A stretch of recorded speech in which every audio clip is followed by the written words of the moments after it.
Good morning. Does anyone need a copy of the recitation? Okay.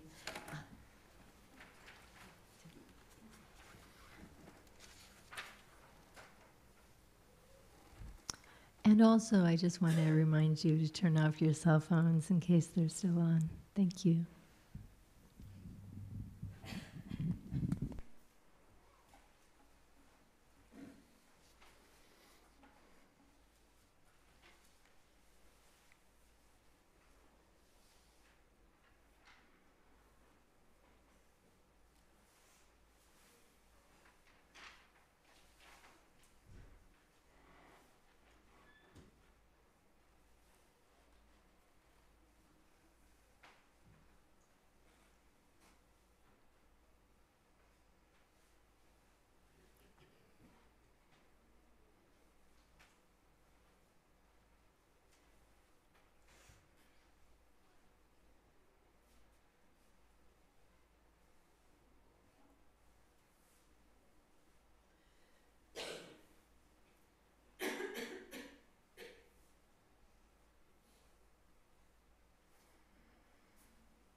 Well, good morning.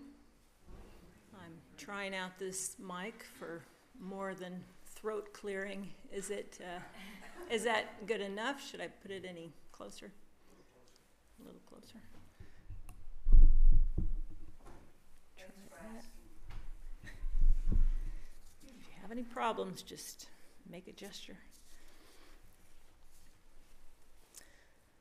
Well, a person could take for granted all of us gathering here on Sundays, and it's been a part of my life for a really long time, so I could take it for granted, but I do try to remind myself it's actually amazing. It's something I'm very grateful for, and I feel like it represents, is like a symbol of, not just a symbol, it's a part of the goodness that goes on in the world that we can easily overlook. And there's a lot of it going on all the time. So trying not to take that for granted, I think, is a good practice. I find it's easy for me to collapse down into my momentary goals and my doing and thinking and saying and what's next, and coming to formal practice, either here or at home, is an opportunity to step back from that and try to expand our minds again. And doing that, we can recall as high a motivation as possible. We can set our intention once again on the compassionate wish to help others and to bring ourselves and others on the path to full enlightenment. And that's the great aspiration of the Bodhisattva. That's what we call the aspiration of bodhicitta. And it seems very grand, but as they say, if we don't put a wish in our mind, it won't come to be. But we shouldn't, I think, underestimate the power of putting a wish in our mind, an aspiration. There's a pithy verse in the wonderful text, the 37 Practices of a Bodhisattva. And, well, there's a lot of them, but anyway, this one is the second to last verse. And it's a reasonable summary, I guess, of the whole text. So I thought I would read that this morning because it seems to fit what we're doing here. In short, wherever we are, whatever we do, to be continually mindful and aware, asking, what is the state of my mind? And accomplishing the good of others is the practice of a bodhisattva. So, again, accomplishing the good of others is referring to this vast frame for our practice, bodhicitta. And it's not too hard to see how our practice of calm abiding helps us work on this thing of being continually mindful and alert, helps us in the practice of asking, what is the state of my mind?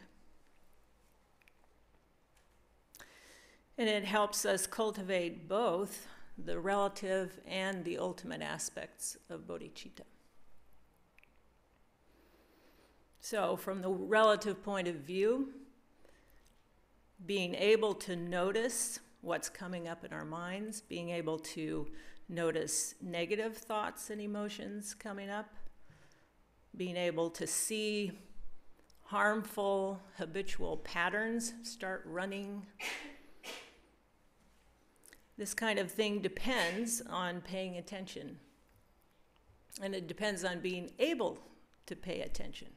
We might want to pay attention to these things, but without the kind of practice that we do in our meditation, it's very hard to have a mind that is able to look at this going on, even though it's going on all the time.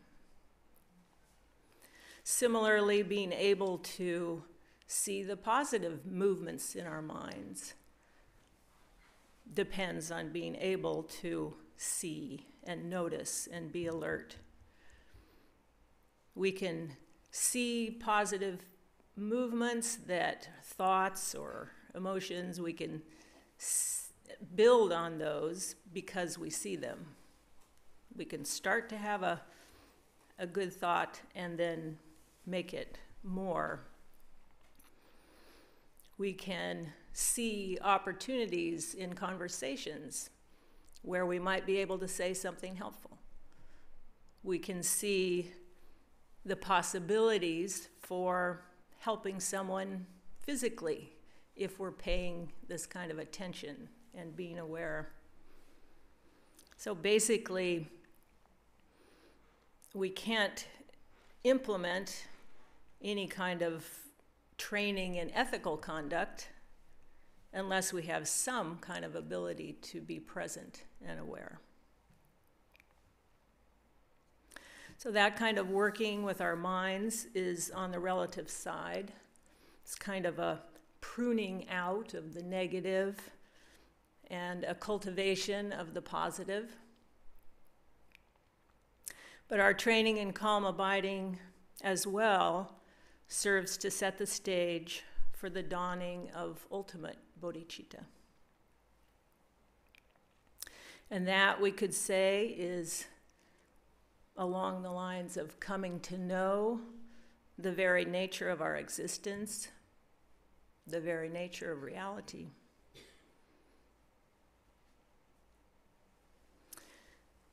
by having an ability to place attention on what's happening in our minds, we can strengthen our ability to transcend self-centeredness. The self-centeredness that comes with what in Buddhism we talk about as the false view of I. And that view of me is what gives me the viewpoint that I and you are a bit at odds. It focuses our minds on what's good and bad for me, and that leads to our constant reactions of clinging, fear, aversion, all of these things which keep us bound to samsara. So gradually, through the practice of calm abiding, we can help set the stage, the foundation, for recognizing a wisdom that is beyond this attraction and aversion. What we could call a non-dual wisdom. The vast, unbiased essence of mind that is beyond the reach of our intellect.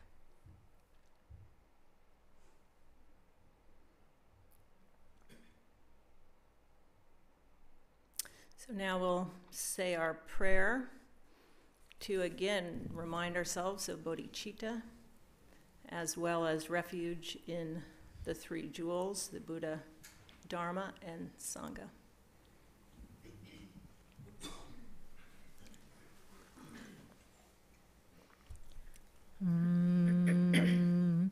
Until the summit of enlightenment is reached, I and all beings go for refuge to the sources of true refuge. I will now practice the absorption of calm abiding in order to release all beings from their particular suffering and establish them in lasting peace and happiness. Until the summit of enlightenment is reached, I and all beings go for refuge to the sources of true refuge. I will now practice the absorption of calm abiding in order to release all beings from their particular suffering and establish them in lasting peace and happiness. Until the summit of enlightenment is reached, I and all beings go for refuge to the sources of true refuge. I will now practice the absorption of calm abiding in order to release all beings from their particular suffering and establish them in lasting peace and happiness.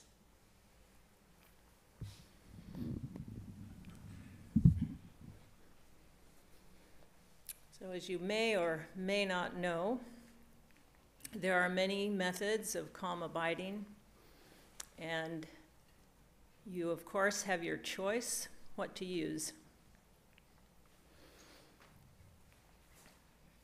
But if you are looking for a suggestion, a simple, wonderful, and quite reliable form is to use the breath as an object.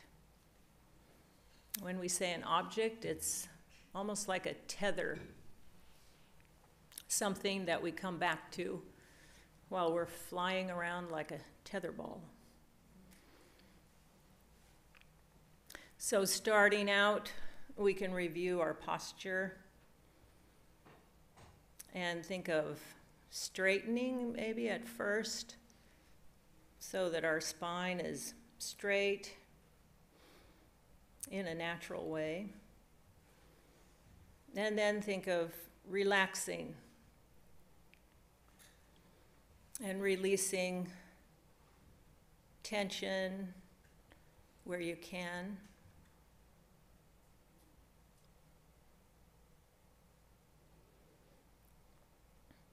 You can soften the gaze. Usually we have our eyes open, but looking a bit downward. See if you can relax your face. We often carry a lot of tension and activity around our face.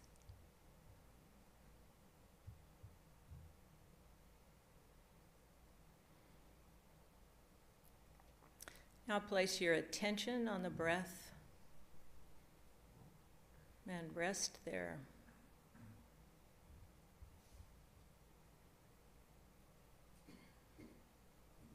And in this case, when we say the breath, it means really any sensation that is associated with breathing,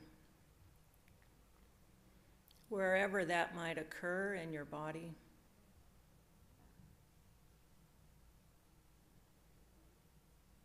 Making no effort to change your breath, letting it be how it is. Maybe some are shorter, some are longer, smooth or ragged. Just let it be.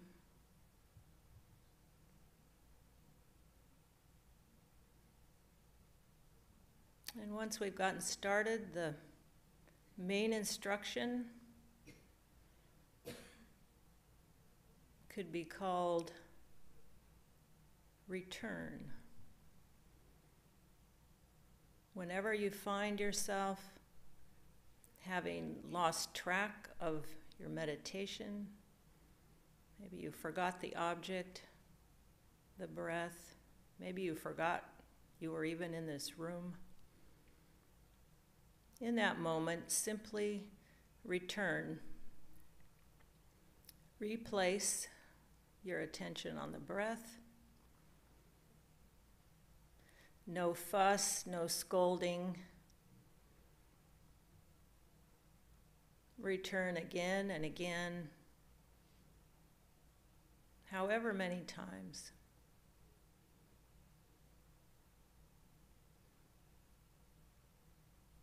It's not a failure of the meditation to be distracted.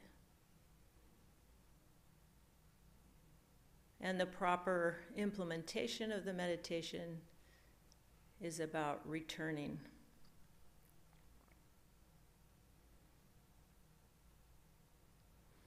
So do your best to maintain qualities of relaxation and alertness throughout.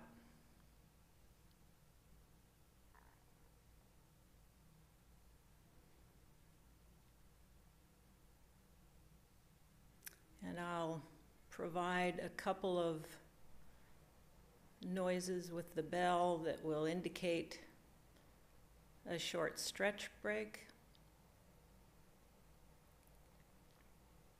But if you have trouble sitting, feel free to move as you need.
By this virtue may I quickly realize Mahamudra and establish all beings without exception in this state.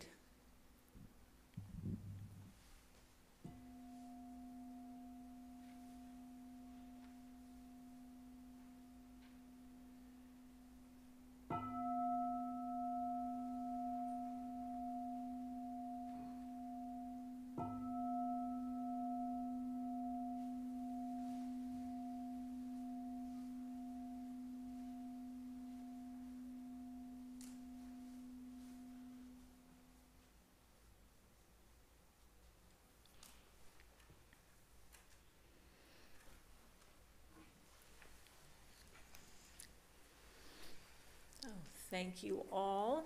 It was helpful to me, at least.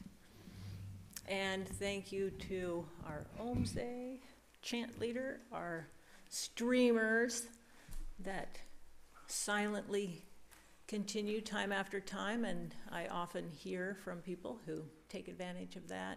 It's wonderful that we can offer that. And nice to think about the people helping downstairs with the kids, whose gentle murmurs we could hear. Just added to the goodness here. So now let's see, announcements. I don't know of too many. We have our winter retreat coming up, a personal retreat season starting February 15th, running for 2 months. And I think most people know about this, so if anybody has questions about that, see me on the break. But if you're planning to go, do register, and you can do that by clicking on a link online. And let's see. I don't know if we have, what no groups this week meeting? Okay. Salidra. We have, so the Death and Dying Practice Group is Monday at 3:30. It's a laying down meditation in the process of what happens during the time of death, which is the dissolving of the 5 elements. So if you're interested, please grab me. But that's next Monday? Next Monday, on the 1st, yeah. Monday, the 1st of February, will be the Death and Dying Practice Group. Okay. Just wanted to get that in. Good. And then, do you want to use the microphone, Salidra? We have a few people who are new today. Yeah. I want the mic. The microphone helps the people who are streaming in particular. So we have Anders and Sasha. If you could just raise your hand so we know to greet you downstairs. Dan and Twee. Where? Right there. And you used to be at the Monroe Street, right? Yes, so welcome back. That's it. Anybody missed on the newcomers? Good job. Oh, there's somebody behind.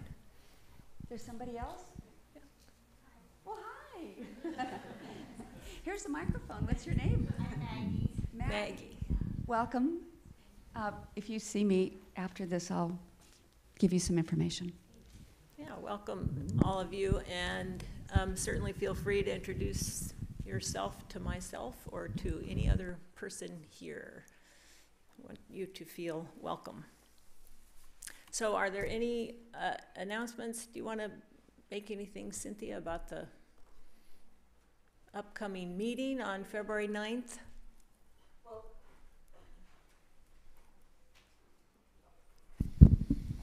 It's just some mutation of the annual meeting will be Saturday, February 9th, and that will be here. We'll meet in this room, and then at the end we'll go downstairs for potluck desserts, and I hope everybody heard the word potluck. And I could actually use some help setting up chairs beforehand, And as far as resetting up after, there's usually so many volunteers who attended. So But that's that will be- 1:30 to 4, is that right?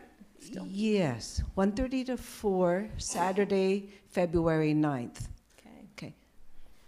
I like that. Mutation of our annual Sangha meeting. Okay. All right. Please enjoy tea. If you haven't been here before, tea is found downstairs. And restrooms, 2 of them up here and 2 of them downstairs as well. So enjoy your tea, and if you can, it would be delightful if you come back for questions and discussion in about 15 or so minutes.